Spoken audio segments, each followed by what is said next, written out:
పెళ్ళైన కొత్తలో ప్రతిదీ నేనే వండగలను అని చెప్పి ప్రగల్భాలకు పోయి అన్ని వండి పెట్టిన పాపానికి పెళ్ళై ఎన్ని సంవత్సరాలైనా సరే పండగ రాని, పుట్టినరోజు, పెళ్లి రోజు, ప్రతిరోజు మాకేం స్పెషల్ వండుతున్నావు, ఏం చక్కగా అడిగి తింటారో.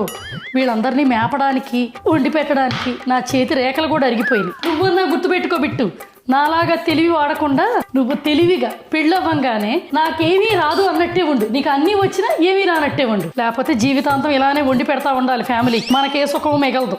మమ్మ నాకు తెలివి చాలా ఉంది, నువ్వే చెప్పావా వచ్చిన రాదు అని చెప్పాలి. సెకండ్ టేబుల్ వస్తే థర్డ్ ఫోర్త్ అంటావు.